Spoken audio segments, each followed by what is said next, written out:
सबसे पहले मुजफ्फरपुर की धरती को प्रणाम और यहाँ के सपूत स्वर्गीय पिंटू सिंह जी को हृदय से श्रद्धांजलि देके अपनी बात को शुरू करना चाहता हूँ। मंच पर बैठे हुए माननीय रामवितन सिन्हा जी, पार्टी में मेरे कॉलीग संजय सिंह जी, अगर आप इधर से थोड़ा सा हट जाएंगे तो यहाँ संजय सिंह जी है ना बंद से रखे पार्टी में छात्र जनता दल यूनाइटेड के अध्यक्ष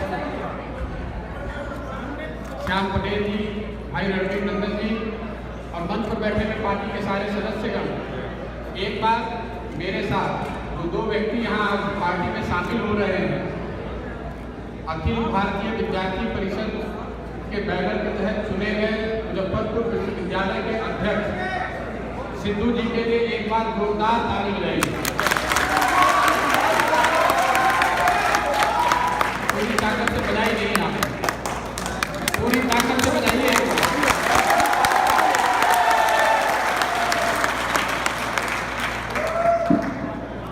मैं आपका ज्यादा समय लूंगा नहीं, आपको जाना भी है, मुझे भी नहीं जाना है। कुछ चंद बातें आपसे बताना चाहता हूँ। मैं आपके जैसे सामान्य परिवार से आता हूँ। बिहार के सरकारी स्कूल से पढ़ाई करी है और थोड़ा बहुत किस्मत का साथ रहा है। देश के करीब करीब सारे बड़े नेताओं के साथ काम करने का अवसर मिला है। लेकिन अगले 2-3 बरस अपने जीवन के मैं इस बात से लगाना चाहता हूँ कि जो नवयुवक हैं, खासकर बिहार के, राजनीति में आना चाहते हैं और राजनीति में कुछ करना चाहते हैं, उनको राजनीति में कैसे लाएं, उनका मार्गदर्शन कैसे करें, उनका हाथ कैसे पकड़े, ये जिम्मेवारी ली है हमने। माननीय नीतीश जी जो बिहार के अगुवा भी हैं और इस पार्टी के मुखिया भी हैं, उन्होंने ये जिम्मेवारी दी है और हम लोगों ने मिलकर ये प्रण किया है कि 1 लाख ऐसे विद्यार्थी या युवक जो अभी राजनीति में नहीं हैं, ऐसे लोगों को राजनीति में लेकर आना है। और राजनीति में लाने का मतलब पार्टी में सदस्यता दिलाना नहीं, इसमें से कम 10, 12, 15 हजार लड़कों को चुनावी राजनीति में लाना है।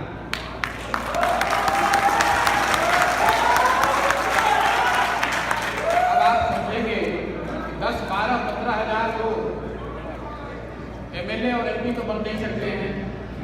इसलिए पार्टी का ये मत है कि आने वाले समय में जो पंचायती त्रिस्तरीय व्यवस्था है उसको दलगत आधार पर लड़ा जाए, ताकि जो बिहार के नवयुवक हैं उनको वार्ड लड़ने का, ग्राम पंचायत लड़ने का, जिला परिषद लड़ने का मौका मिले। आप अंदाजा लगाइए, बिहार में 8,800 करीब मुखिया हैं, उसमें से 5,000, 6,000 मुखिया नए युवक क्यों नहीं होने चाहिए?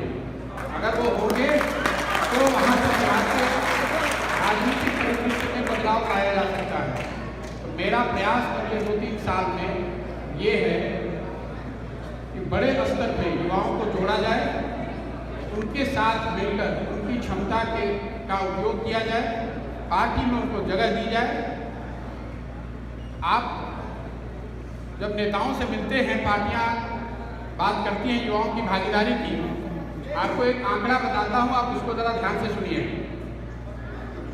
देश की पहली लोकसभा जो थी, देश की पहली लोकसभा 1952 की, उसमें 40 साल से कम आयु के जो सांसद थे उनकी संख्या थी 26%। करीब 100 सांसद 40 साल से कम आयु के थे। आज जब देश में हर पार्टी युवाओं की बात कर रही है, तो अभी जो वर्तमान हम लोग की लोकसभा है, अभी खत्म हो रही है, इसमें 40 साल से कम आयु के जो सांसद हैं वो सिर्फ 7.3% रह गए। 1/3 26% से घट के 7.3%। मतलब देश युवा हो रहा है और पार्लियामेंट बूढ़ी हो रही है। आपको उससे ज़्यादा जो भयावह बात है जो आपको चिंतित करनी चाहिए वो ये है कि जो 7.6% 40 साल से कम के सांसद अभी हैं लोकसभा में, उसमें करीब 67% लोग ऐसे हैं जो किसी न किसी राजनीतिक विरासत या राजनीतिक परिवार से आते हैं। इसका मतलब ये हुआ कि 40 साल से कम आयु का जो सांसद है, 2-3% को छोड़ दीजिए तो कोई भी नया आदमी सांसद बन ही नहीं सकता। इस चीज को बदलने की जरूरत है। आपको हमको लगता है कि राजनीति में हम कैसे आएंगे, इसमें तो सारे गंदे लोग ही हैं, इसमें तो बाहुबली ही आ सकता है, इसमें जिसके पास पैसा है वही आ सकता है, जिसके पास जाति की समझ है वही आ सकता है। ये बात बिल्कुल सही नहीं है। बहुत पहले प्लेटो एक दार्शनिक है, आपने नाम आप में से कई लोगों ने सुना होगा। उन्होंने कहा कि अगर लोकतंत्र में आप अपनी भागीदारी नहीं करते हैं, if you do not participate in democracy, be ready to be ruled by your inferiors. मतलब ये हुआ कि अगर आप लोकतंत्र में राजनीति में अपनी भागीदारी नहीं करेंगे तो इस बात की तैयारी रखिए कि कोई आपसे मूर्ख आदमी आपका राजा बन जाएगा।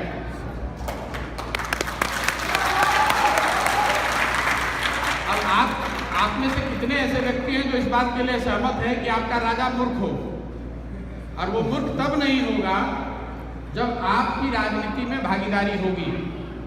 इसका मतलब ये नहीं है कि हर युवक जो है वो राजनीति में ही आएगा, लेकिन समाज में 15 से 20% लोग राजनीति में आने की इच्छा रखते हैं या राजनीति से किसी तरह का डायरेक्ट सरोकार रखना चाहते हैं। जैसे हर समाज में हर व्यक्ति डॉक्टर नहीं बन सकता, हर आदमी इंजीनियर नहीं बन सकता, हर आदमी आर्मी में नहीं जा सकता है, हर आदमी अपनी अपनी स्वेच्छा के अनुसार अपना प्रोफेशन चुनता है। उसी तरह समाज में 15 से 20% ऐसे लोग हैं जो राजनीति को अपना प्रोफेशन बनाना चाहते हैं।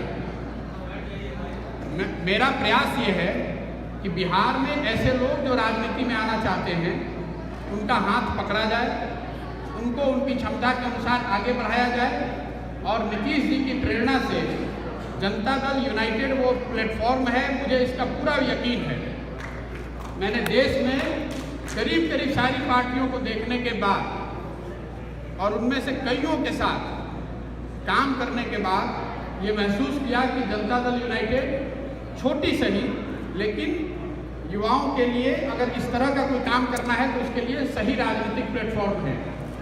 इसलिए है इस पार्टी का मुखिया भ्रष्ट नहीं है। आप नीतीश जी को पसंद करते हैं या नहीं करते हैं, इससे कोई इनकार नहीं कर सकता है कि नीतीश जी के राज में नीतीश जी भ्रष्ट नेता नहीं हैं। नीतीश जी भ्रष्ट नहीं हैं। नीतीश जी अपने परिवारवाद को बढ़ाने के लिए नहीं यहाँ बैठे हुए और 15 साल में उन्होंने बिहार में काम करके दिखाया है। आप में से कई लोग ऐसे होंगे जिनको ऐसा लगता होगा कि भाई जो विकास हुआ वो पूरा नहीं है। आज भी बिहार के लोगों को बाहर काम करने जाना पड़ता है, आज भी यहाँ बेरोजगारी या गरीबी खत्म नहीं हुई है।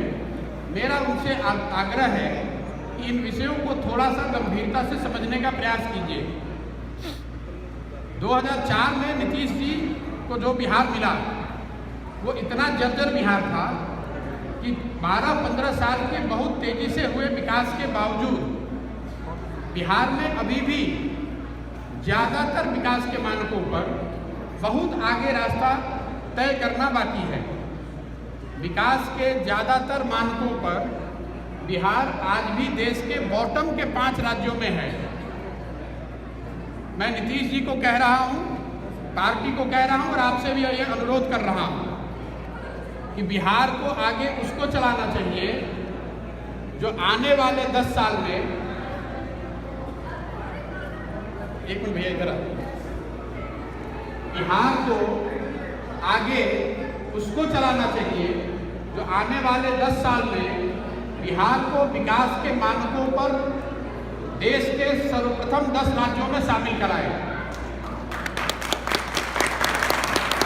15 साल पहले बिहार में स्थिति खराब थी और वो अच्छी हो गई, इसका जरूर श्रेय नीतीश कुमार को है, लेकिन ये काफ़ी नहीं है।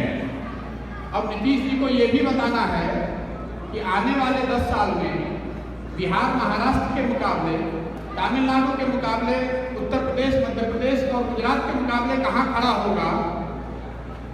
ये बात जो नेता बताए, वोट आपको उसको देना चाहिए। मुझे ऐसा लगता है कि आज के परिदृश्य में बिहार में प्रामाणिक तौर पे अगर कोई नेता इस काम को कर सकता है तो वो सिर्फ और सिर्फ नीतीश कुमार है। आप किसी भी राजनीतिक ढांचे में आए बगैर उनका राजनीतिक साथी कौन है, राज्य में राजनीतिक समीकरण कौन है, इन बातों की चिंता किए बगैर अपने भविष्य के लिए, बिहार के बेहतर भविष्य के लिए नीतीश कुमार का हाथ मजबूत कीजिए। जब तक नीतीश कुमार मुख्यमंत्री बने रहेंगे, बिहार की तरक्की होती रहेगी, इसमें कोई शक नहीं है। जो उन्होंने 15 साल में काम किया है, बिहार को बदल कर दिखाया है, मैं खासकर अपने युवा मित्रों को बताना चाहता हूँ। आप उसको ऐसे समझिए कि वो विकास की नींव रखी है उन्होंने, इस पर अभी इमारत और बुलंद इमारत खड़ी होनी बाकी है। और वो बुलंद इमारत तब खड़ी होगी जब बिहार के लोग, खासकर जो बिहार के युवा हैं, वो पूरी तरह से बिना किसी तरह के झांसे में आए हुए, बिना विचलित हुए नीतीश कुमार को पूरी तरह से मजबूत करके मुख्यमंत्री बनाए रखिए। बिहार की तरक्की और आपके बेहतर जीवन के लिए इससे बेहतर कोई उपाय आगे है नहीं। और मैं आपको जदयू में आज शामिल हूं इसलिए ये बात नहीं कह रहा हूं।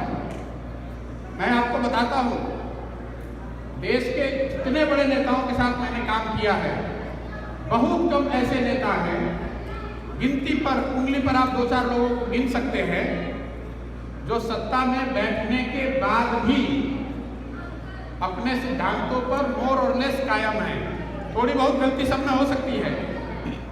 अब यहाँ बैठे हुए जितने लोग हैं, अगर भ्रष्टाचार पर बात करनी हो, सब आदमी यही कहेगा कि भ्रष्टाचार के हम खिलाफ हैं। लेकिन आपको, हमको पता है कि लक्ष्मी की गर्मी इतनी होती है कि कल आपको मौका मिला नहीं कि परसों आपके सारे सिद्धांत पिघल कर नीचे आए। नीतीश कुमार का साधुवाद इसलिए है,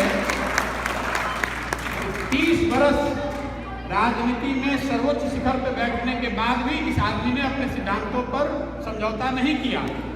अपने लिए, परिवार के लिए, पार्टी के लिए पैसा नहीं बनाया। ये साधारण बात नहीं है। बिहार के नागरिक होने के नाते आपको इस बात का गौरव होना चाहिए। हम लोग गरीब राज्य हो सकते हैं, कई मानकों पर दूसरे राज्यों के मुकाबले पीछे हो सकते हैं, लेकिन जिस व्यक्ति को आपने और बिहार की जनता ने नेता चुनकर बनाया है, वो आदमी चोर नहीं है। वो आदमी अपनी क्षमता के अनुसार राज्य के लोगों के लिए अच्छा करने की कोशिश में लगा हुआ है, और उस कोशिश को सलाम होना चाहिए। और बिहार की जनता की, हमारी आपकी जिम्मेवारी है कि उस आदमी को मजबूत बनाकर रखें। मेरा आपको व्यक्तिगत आश्वासन है, आप राजनीति में आने की अगर सोच रहे हैं तो जनता दल यूनाइटेड इससे बेहतर कोई प्लेटफॉर्म नहीं है। मैं व्यक्तिगत रूप से आपके लिए जो कर सकता हूं, आपकी क्षमता के अनुसार राजनीति में आगे बढ़ाने के लिए, खासकर चुनावी राजनीति में आगे बढ़ाने के लिए जो कुछ बल पड़ेगा वो करेंगे। अगर आपको राजनीति में सदस्य बनने आना है, संगठन में जगह पाना है, तो उसके लिए आपको मेरे पास आने की जरूरत नहीं है। लेकिन अगर आप 10 साल में, 5 साल में मुखिया बनना चाहते हैं, जिला परिषद के चेयरमैन बनना चाहते हैं, MLA MP बनना चाहते हैं, तो मैं आपको इनवाइट कर रहा हूं, आइए। आप में अगर क्षमता है, आप में अगर क्षमता है, तो मेरी जो थोड़ी बहुत बुद्धि शक्ति है वो आपके क्षमता के साथ मिलकर आपके सपनों को साकार करने में लगाई जा सकती है। और आप जो पेपर वगैरह में पढ़ते हैं कि मैंने इस व्यक्ति की मदद की, चुनाव जीतने में उस व्यक्ति की मदद की, वो विवाद का विषय हो सकता है, इसने कितनी मदद की। लेकिन मैं इतना जरूर कह सकता हूँ कि अगर किसी को मुख्यमंत्री और प्रधानमंत्री बनने में मैं मदद कर सकता हूँ तो बिहार के नौजवानों को मुखिया और एमएलए नहीं बना सकता हूँ। और खासकर जो दाहिने साइड में छात्राएं बैठी हुई हैं, इनका विशेष तौर पर अभिनंदन करना चाहता हूं और आप सबसे आग्रह करता हूं कि एक बार जोरदार ताली से उनका स्वागत इसलिए कीजिए कि हम लोग की जो सामाजिक और राजनीतिक पृष्ठभूमि है उसमें यंग लड़कियों का राजनीतिक स्थल पे, राजनीतिक कार्यक्रम के स्थल पर आना, राजनीति में रुचि दिखाना ये आसान नहीं है। लेकिन मैं आपको अपने अनुभव से बता रहा हूं, जिन समाज में सो को लड़कियां बहुत इंपावर्ड नहीं हैं, अगर आपने हिम्मत करके आगे थोड़ी जगह बनाई तो आपके लिए लड़कों के मुकाबले राजनीति में सफल होना ज्यादा आसान है। ये मेरा परसेप्शन नहीं है। आज तक अमेरिका में कोई महिला राष्ट्रपति नहीं बनी, लेकिन जिन राष्ट्रों में महिलाओं की स्थिति सो कॉल्ड अच्छी नहीं है, Bharat included, Bharat, Sri Lanka, Pakistan, Indonesia, Thailand, Cambodia, जितने राष्ट्र हैं, यहाँ पर बहुत सारी महिलाओं ने राष्ट्रों का नेतृत्व ऑलरेडी किया है। आपको इस बात की चिंता, अगर आप महिला हैं तो इस बात को गंभीरता से सोचना चाहिए कि ऐसा क्यों है कि पाकिस्तान में बेनजीर भुट्टो वहाँ देश की नेत्री बन सकती हैं, बांग्लादेश की प्रधानमंत्री महिला हैं, श्रीलंका में राष्ट्रपति महिला रही हैं, थाईलैंड में, वियतनाम में, कंबोडिया में, इंडोनेशिया में सारी महिलाएं वहाँ नेत्री रही हैं। आपकी शुरुआत जो है वो थोड़ी कठिन ज़्यादा लग सकती है, लेकिन ऐसे समाज में जहाँ महिलाओं की स्थिति ऑप्टिकली बहुत अच्छी नहीं दिखती है, बहुत इंपावर्ड नहीं दिखती है, एक थ्रेशोल्ड पास करने के बाद आपको समाज बहुत तेजी से आगे बढ़ाता है। इसलिए हिम्मत करके आप राजनीति में आएंगी तो इससे बिहार का भला होगा, समाज का भला होगा। और नीतीश कुमार ने करके दिखाया है। 50% पंचायती राज में महिलाओं के लिए जो रिजर्वेशन हुआ, तो आप में से ज़्यादातर लोग हैं जो ऐसा समझते हैं कि ज़्यादातर उसमें जो महिलाएं चुनकर आई हैं वो पति मुखिया हैं, उनके पति ही चलाते हैं। मैं आपको कल रात में एक डाटा देख रहा था, वो शेयर करना चाहता हूँ। बिहार विधानसभा में महिला विधायकों की संख्या पहले 40 साल के मुकाबले, 50 साल के मुकाबले आज डबल है। और ये जर्नी शुरू हुई है 2004 से। 5 से 6% महिला विधायक पहले बिहार विधानसभा में होती थी, आज वो संख्या बढ़ के 12% हो गई है। इसलिए मैं आपसे भी अनुरोध कर रहा हूँ कि अगर आप में क्षमता है, आपकी इच्छा है, तो आप राजनीति को राजनीति में आने की सोचें। बिहार के हित में, बिहार के महिलाओं के हित में और अपने आने वाले पीढ़ी के हित में अगर आप राजनीति में आएंगे, अच्छे लोग राजनीति में आएंगे, तो उससे बिहार के समाज का फायदा होगा। आप आए, राजनीति में अच्छा करें, राजनीति में न आए तो भी बहुत बिहार के बेहतर नागरिक बने, बिहार के बेहतर शहरी बने। एक बार फिर से आपसे अनुरोध कर रहा हूँ कि नीतीश कुमार को बिहार में बनाए रखिए, उनके हाथ को मजबूत कीजिए और अपना भविष्य और आने वाले पीढ़ी के भविष्य को और सुनिश्चित कीजिए। बिहार की जो विकास की यात्रा शुरू हुई है ये रुकनी नहीं चाहिए। जब तक बिहार नंबर 1 राज्य इंडिया में न बन जाए, तब तक ये बिहार के लोगों की जिम्मेदारी है कि सही सरकार चुनकर आए। हमने आपने देखा है कि बिहार के लोगों की सारी क्षमता के बावजूद अगर मुखिया खराब हो गया तो 15 साल 20 साल हमने आपने क्या भोगा है वो आपको हमको पता है। वो गलती फिर दोहराई नहीं जानी चाहिए। और नीतीश कुमार जिसने प्रमाणिक तौर पर भी काम करके दिखाया है, उनको आगे बनाए रखना है। इन्हीं बातों के साथ आप यहाँ आए, मुझे सुना, इसके लिए आपका बहुत बहुत आभार। उनसे आपको शुभकामना। और जो लोग आज पार्टी ज्वाइन कर रहे हैं उनके लिए एक बार फिर से जोरदार ताली और उनको बहुत बहुत शुभकामना और आभार। धन्यवाद।